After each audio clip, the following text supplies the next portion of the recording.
Hello and welcome to another episode of Brick Bytes.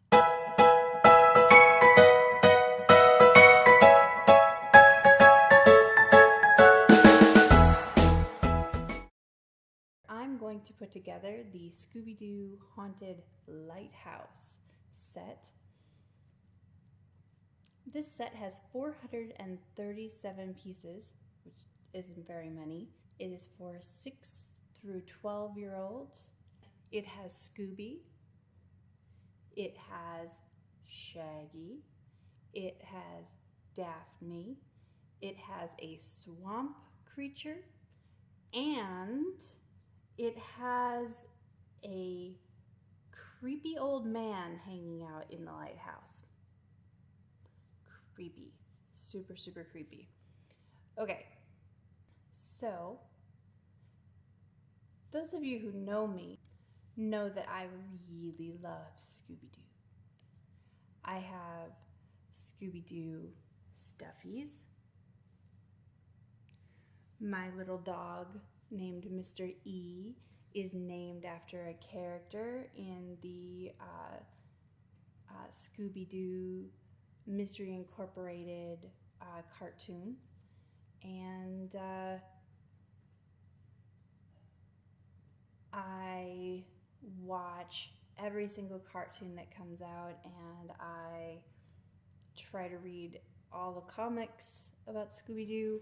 I even have a couple Scooby-Doo t-shirts like this one that you see here.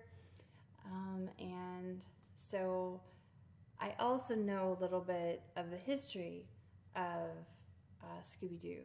So there's about 5 sets for this particular Lego group for the Scooby-Doo section. So I'm doing a video of each one of them in accordance to the movie that was let out in May called Lego Movie Scooby-Doo Haunted Hollywood. So the first one that you're going to see is the Lighthouse, because that is also the first act of the movie. So a little bit of history about lighthouses and Scooby-Doo. In the cartoon Scooby-Doo, Where Are You?, there is an episode from season 1, episode 2. It is called A Clue for Scooby-Doo. This particular episode aired in 1969, so it's definitely one of the first ones with a lighthouse in it. Scooby-Doo and the gang decide to go to Rocky Point Beach and hang out, and they're, cooking hot dogs and, doing, what teenagers do in the 1960s. And lo and behold, they run across a ghost of a Captain Cutler, and so they find themselves trying to solve this mystery. From there, there's several others. There's one from the 2005 Scooby-Doo, I think it's called What's New Scooby-Doo, and I think it's called Fright House in a Lighthouse, maybe. Anyways, the gang is going to Fred's uncle's house, and again they run into another mystery, this time with a creeper in the lighthouse.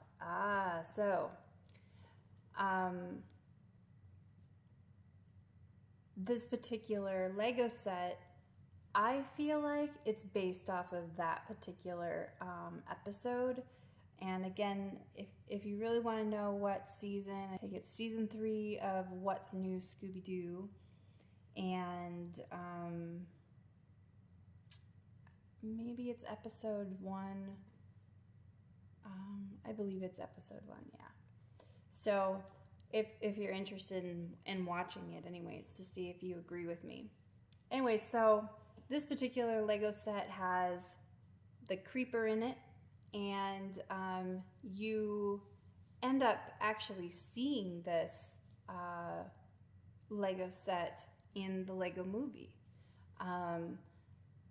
in their opening act, like I said. So, all right, without further ado, let's begin putting this Lego set together.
Okay, I just finished putting together the Scooby-Doo haunted lighthouse, as you can see. And let's just start with whether or not a 6-year-old, the youngest of the range, could put this together. And I think absolutely. The only parts that they might have a difficult time with are placing the stickers accurately. It just depends on their fine motor skills. Other than that, it was pretty easy to put together. Nothing too challenging. Okay, second thing to look at is playability. Well, first off, it does have a fun factor. Look, Scooby gets to drive the boat. Oh, Scooby's driving the boat. See Scooby driving the boat. Daphne has a paddle in her hand. ready to whack maybe the swamp thing. See the paddle right there. And you have Shaggy with, of course, a burger in his hands as he's water skiing. Anyway, so as they're water skiing, they come up to a lighthouse. Oh no! There's a swamp thing. Rawr, rawr, rawr. And the door opens up. Maybe. And, it's the creepy old man in there. You see the creepy old man. Anyways. So that's kind of fun that you can open and close the doors, and what have you. Other things that are kind of neat is you see this skull right here. Yep, that's a skull. Skull. Skeletor. Skull Island. And then you can see that there is a crate in there. So inside the crate is like scuba gear. Literally. It's so super cute. It's super, super cute. You have these little flippers. Look at the flippers. Like, how adorable is that? A breathing tube thing. Yeah. So that all gets stored in here as if it's like a little hint that someone is going swimming or something. Okay, so that gets closed back up. Like I said, the door's open. This weirdly can flip around. See that? I'm not really sure why you can move it, but you can. There's some algae down here that you can whip around. Now, in the back of this, there is a treasure chest. Inside the treasure chest is a ruby and an emerald and a chalice. You also get this really cool spider web and spider. So that's kind of neat. Inside here is like a map. So like you're supposed to go on a hunting mission or a treasure hunt mission or what have you. So that is the playability. Very detailed. That's my third thing. How detailed is it? Does it follow along with like what the cartoon looked like? Or I mean the movie? Yes and no. The boat does not match. No, the boat does not belong from the haunted the haunted Hollywood. But it's still pretty neat. There's a little detail about Shaggy. He's wearing a different type of shirt. It looks like a Hawaiian shirt or something of that nature. Or it could be from being in the water and he has a bunch of algae on him and a starfish stuck to him. Could be either way. Daphne looks just like the Lego cartoon or the Lego movie cartoon. Yeah, it is a cartoon actually. Looks just like it. And so does Scooby-Doo. Where are you? Okay, she does not want to re-stand up. The real Daphne, please stand up. All right, anyway, so another pretty cool detail is that there's a frying pan inside the kitchen. What? A frying pan inside the kitchen. There's a real staircase so that this little dude can walk up there if he really wants to. Now he's guarding the staircase because that's what he wants to do right now. So, you know, the only thing I don't like, as always, is the stickers. Don't really understand the stickers. Don't know why. That has to be you know, the way that the way Legos went, but it is, so you can't do anything about it. So you gotta deal with what you got, right? Okay, so a scale of 1 to 5, 5 being the best, I would give this a 4.75, and the only reason why 0.25 is taken off is because of the stickers. And obviously it stayed together right there pretty darn well after I, you know, tried to knock it over. Other than that, yeah, this is, I think that this was a good set. It was fun to build. Doesn't take a whole lot of time because there's not a lot of little itty bitty pieces. I mean, there's some tiny spots, but you know, it's pretty durable and doesn't seem to want to break. All right, this has been a Dork Slide Cookies Brick Bites. Please like us, please subscribe below, write any comments down there, and tell us if you like the new Lego movie. If you like this set, you know, if you're a longtime fan of Scooby-Doo like me, write it down in the comments. Again, I hope you have an awesome day, and until next time, one more brick.